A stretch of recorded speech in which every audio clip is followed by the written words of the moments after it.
Hey y'all, this is Treacherous Slayer coming at y'all with another video, and before we get started, don't forget to like, comment, subscribe. Now today we're getting into episode 8 of Squid Game, The Frontman, and let me tell y'all, I was gagged when we find out who the hell the frontman is. Now the episode starts off with Sabayo, Gihon, and Sangwoo walking back to their rooms recuperating after the events of Glass Stepping Stones. We then see Detective Juan ass over here escaping to an island, running from the frontman and his goons as he attempts to get the evidence back to his boss.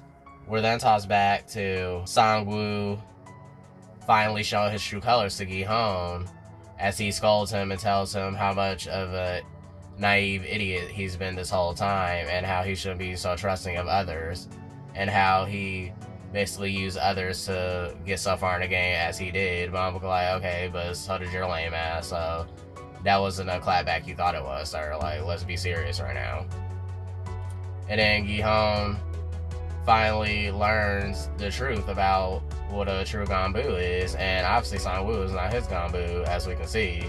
And I really hope that he doesn't win this Squid Game, because I really don't want to see him victorious, even though he's a good runner-up. But now, after he tells Gihon that he's gonna do anything to win, we then see the PlayStation masked man come to congratulate the three and tell them to change for a special surprise, and obviously they hand them these bow-covered boxes, and obviously there's some kind of special occasion going on since they're the final three, so I know this can't lead to anything good, y'all, because I'm like, okay, what the hell is in those boxes? We all got them doing now. Is that the Glass Stepping Stones? We don't know what the hell's next, y'all. We learn my good sis Sabayo is injured badly from the last game. She got this big ass piece of glass lodged in her stomach. I'm like, oh my gosh, somebody get her a medic. But I'm looking like, okay, y'all, like, will they give the finalists privileges such as that to make them last longer?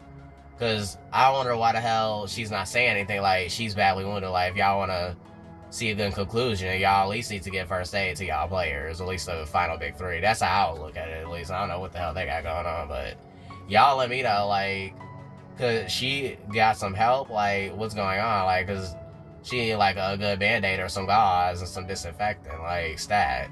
Definitely some stitches. I was like, damn, I thought they just got cut across the face when I was doing the Matrix and shit, so I'm looking like, what's going on? And we see Detective Juan calling his chief finally, y'all, and then while the frontman's on his tail, he's telling him, like, look, I know I have been in the office and everything, but I got some tea for you, and you should be getting the evidence sent shortly to you. And the goon spots him and like, oh, he over there. Then he keep running on that island. I'm like, oh yeah, I think this is probably about to be the end for Detective Juan, because I'm like, where else could he expect to go? He ain't got no boat or anything. Like, what's gonna be his conclusion? Like, I want to know.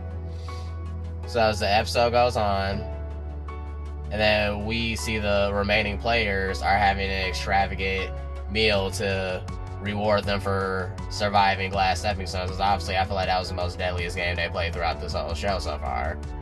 And as they're getting all fat and happy, we see Sabayu's just struggling detrimentally. Like, she cannot stomach the food because obviously she's badly wounded or something. I'm like, oh god, like, I do not like where this is heading to. I really don't.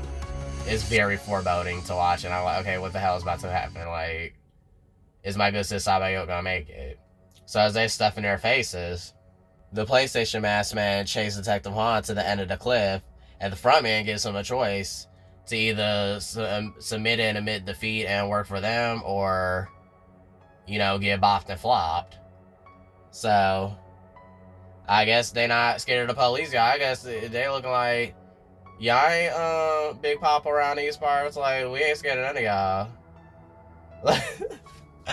I guess they're like, you ain't got no authority here. You think we really scared of the police? Call Papa. That's what they acting like, because I'm like, they're really confident in their ability to cover up all the fuck shit they've been doing this whole time. So I'm trying to see how this all turns out for them. So jump back to the dining hall as the final three finish up their dinner, and then the PlayStation masks come clean up their table and everything, cleaning up the dishes, and the only thing they leave for the players is the steak knives that they use to eat their dinner. And obviously we could tell this is a clue to the players that they want them to fight to the death to see who will be the last finalist for the last final game, which I'm assuming is what the hell is about to happen in a season finale. Now, obviously they're all on high alert and their adrenaline is pumping through their veins after this. I know Sang-woo definitely gonna be on bullshit. I'm gonna like, please one of y'all take him out immediately, because after how he did Ali, he definitely deserves it.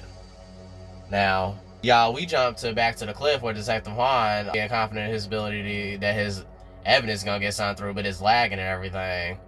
And y'all, we finally see who the hell the front man is. And why the hell it's revealed to be Detective Juan's missing brother, Hwang Ki-lao. And I'm looking like, oh, hell no, this is not the reveal I was expecting, y'all. I was gagged. I was like, not his brother. I'm like, a whole Cain and Abel story, y'all. I'm like, I can't. I was like, not his brother, poor Detective Juan. I'm like, okay, like, is he gonna spare his brother or whatever? And then he does decide to spare Detective Juan, as we know how stubborn and determined Detective Juan is as a person and how he wanted to find his brother. He was heartbroken to see his brother helping continue this cruel game against humanity. And as we see his heart just completely shatter, Hwang Ki-lao makes the decision to shoot him in his shoulder. And then we see him fall backwards off the cliff, y'all, and then into the ocean. So I'm like, okay, is that the end of Detective Juan? Like, that can't be the end of Detective Juan, because he fought all this way, put on all them damn different disguises just to get shot in the shoulder and disappear up to the abyss of the ocean. Like, I think the fuck not. Like, let's be serious. Like, like, is that it? Like, is he coming back? Because he ain't gonna do, you know, pop out in the last reel, like, you know, out of the ocean and everything. Like, that's it for Detective Juan. And I guess they walk away back to the arena to see the rest of the game play out. We see Sabayu in defense mode as she discusses with Gi-hun how she doesn't trust Sang-woo, and he's definitely going to be on one tonight, so keep an eye on it. I guess Sang-woo think he Doc-soo around these parts now, because we already know Doc-soo, he was about it. He was about that life. He was like, I'll take anyone out in my way to get to the top and be the last one standing. Even though Miss Hami Leon, she took him down right with us. Like she said, that was her man to the very end. She was not playing. But Gi-hun reassures her that he's not going to let anything happen to her, and he's going to make sure she'll be the one to win the prize, because she deserves it, as he discusses with her like what they would do with her money if they win and everything.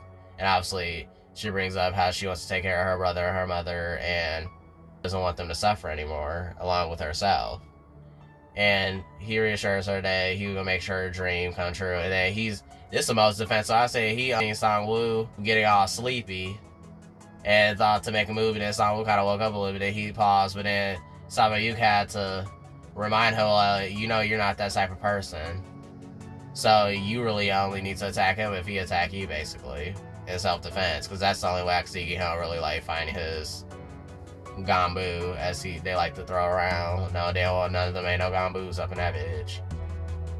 But then Gi-hun notices that Byok was lying about her physical state and knows she's badly injured, and he goes into protective mode and immediately rushes and bangs on the door, which I thought was not a smart move, especially in this fucking dark. And then y'all, they turn the fucking lights on, and then the PlayStation mask man just coming up in there with the box, and I was like, oh fuck, like what the hell's going on? As they come up in there with the box, Gi-hun turns around stunned, and then seeing Sang-woo's snake ass standing over Sabayok, as y'all, he bopped her. And I was like, I know this motherfucker did not just bop my good sis, not the Queen 67, Sabayok herself. I was like, I know damn well he didn't just take her out like that.